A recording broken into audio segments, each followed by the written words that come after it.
Shalom Bapak Ibu yang terkasih, apa kabarnya? Saya berharap kita semua dalam keadaan yang baik dan sehat dalam pemeliharaan Tuhan, amin. Kita kembali berjumpa di dalam persekutuan doa Jumat dan kita akan merenungkan sebuah tema tentang kerendahan hati. Apa yang Tuhan mau bagi kita untuk kita menjadi orang yang rendah hati? Nanti kita akan bersama belajar, membaca dan merenungkan firman Tuhan. Untuk itu kita akan mengawalinya di dalam doa. Mari sebelum kita memulai, kita akan berdoa terlebih dahulu. Mari kita berdoa. Kami datang dan bersyukur di hadapan-Mu ya Bapa, untuk kebaikan dan kemurahan yang Tuhan anugerahkan dalam kehidupan kami. Kami bersyukur untuk pemeliharaan yang Tuhan anugerahkan sehingga kami masih beroleh kesehatan sampai hari ini. Kami juga bersyukur untuk pemeliharaan Tuhan di dalam kehidupan keseharian kami. Di dalam aktivitas kami, Tuhan selalu hadir, Tuhan selalu memberkati kami. Dan jikalau malam hari ini, di dalam persekutuan ini, kami akan bersama-sama belajar dan merenungkan firman-Mu, biarlah Tuhan memberi kami pencerahan, sehingga kami boleh mengerti apa yang Tuhan kehendaki di dalam kehidupan kami. Kami juga akan berdoa bersama, kami akan menguatkan, kami juga akan menaikkan pujian bagi Tuhan, karena kami tahu hanya Engkau yang layak menerima pujian kami. Terima kasih Tuhan Yesus, di dalam nama Tuhan kami Yesus Kristus kami berdoa dan menaikkan syukur kami. Amin. Selamat malam Bapak-bapak dan Ibu-ibu sekalian. Pada persekutuan doa Jumat pada malam hari ini, kita akan bersama-sama merenungkan akan firman Tuhan yang terambil dari Yakobus pasal yang keempat, ayat pertama sampai ayatnya yang keenam.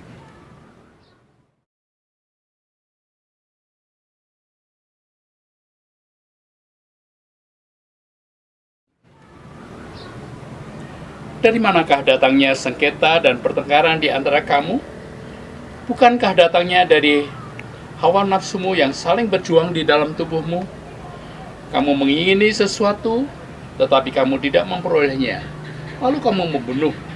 Kamu iri hati, tetapi kamu tidak mencapai tujuanmu. Lalu kamu bertengkar dan kamu berkelahi. Kamu tidak memperoleh apa-apa, karena kamu tidak berdoa. Atau kamu berdoa juga, tetapi kamu tidak menerima apa-apa, karena kamu salah berdoa. Sebab kamu meminta itu hendak kamu habiskan untuk memuaskan hawa nafsumu. Hai kamu orang-orang yang tidak setia, tidakkah kamu tahu bahwa persahabatan dengan dunia adalah permusuhan dengan Allah? Jadi barang siapa hendak menjadi sahabat dunia ini, ia menjadikan dirinya musuh Allah. Jangan kamu menyangka bahwa kitab suci tanpa alasan berkata, roh yang ditempatkan Allah di dalam diri kita diingininya dengan cemburu.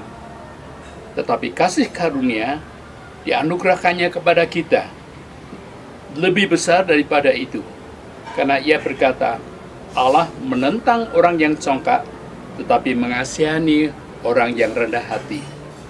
Nah, malam hari ini kita merenungkan tentang kerendah hatian.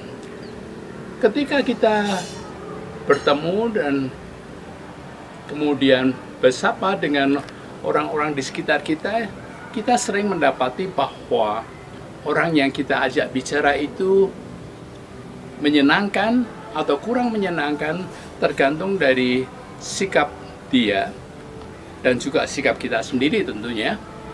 Kalau kita bertemu dengan orang yang tinggi hati, orang yang congkak, maka kita cenderung untuk bertanya-tanya, apa sih yang dia punyai yang menjadi alasan dia begitu congkak? Di lain pihak, kalau kita bertemu dengan orang yang rendah hati, kita terus mengetahui bahwa dia sebetulnya mempunyai kemampuan, dia mempunyai apa-apa yang dia dapat banggakan, tetapi dia sama sekali tidak menunjukkan hal itu sebagai sesuatu yang dia perlu bangga-banggakan. Sehingga itu pun memancing reaksi dari kita, bagaimana kita berlayanan dengan dia. Orang yang tinggi hati itu cenderung untuk merasa lebih baik dari orang lain. Dia merasa dirinya tidak tergantikan, sehingga kalau tidak ada, mungkin pelayanan atau pekerjaan itu jadi tidak dapat dilaksanakan. Segala sesuatu akan berantakan karena tidak ada dia. Dan suatu tanda yang lain dari orang yang congkak ialah bahwa dia sulit sekali menerima koreksi. Dia merasa bahwa dia sudah cukup baik, bahkan dia lebih baik. Mengapa dia menerima koreksi sehingga dia tidak senang akan hal itu? Nah, mungkin kita tidak sampai demikian, tetapi kemudian ada juga sikap-sikap yang menunjukkan bahwa kita juga tidak rendah hati. Kalau kita melakukan sesuatu dengan mengandalkan kemampuan kita sendiri, baru kalau sudah macet, kita baru ingat, oh iya, saya tadi kok tidak berdoa dan belum berdoa. Pertama-tama kita mau melakukan itu dengan kemampuan kita sendiri dulu, dengan pikiran kita sendiri, dan baru kalau macet, baru kita ingat untuk minta pertolongan Tuhan. Sedangkan kalau kita membaca di dalam Amsal pasal 3 ayat 5 dan 6 dikatakan di sana, percayalah Tuhan dengan segenap hatimu, jangan bersandar pada pengertianmu sendiri. Akuilah dia di dalam segala lakumu, setiap lakumu, maka dia akan meluruskan jalan. Nah, lain halnya kalau kita ini sadar diri, kita dari permulaan sudah datang kepada Tuhan, kita mohon pertolongan dia, dan di dalam kita melakukan segala sesuatu itu kita mengandalkan kuasanya. Nah, hal itu menunjukkan bagaimana kita itu perlu bersikap rendah hati, terutama ketika kita membaca ayat yang ke-6, Allah menentang orang yang congkak, tetapi dia mengasihani orang yang rendah hati. Dikatakan di sini, bukannya Allah itu kurang senang, tapi Allah menentang. Lah kalau kita itu ditentang oleh Tuhan, apa jadinya dengan kita?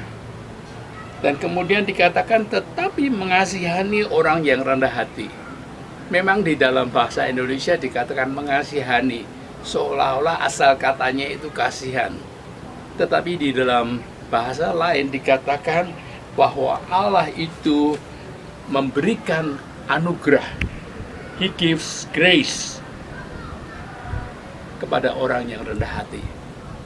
Dan kalau kita ini mendapatkan anugerah dalam arti bahwa kita sebetulnya tidak layak untuk menerima sesuatu, tetapi tetap aja kita diberi, itu namanya anugerah.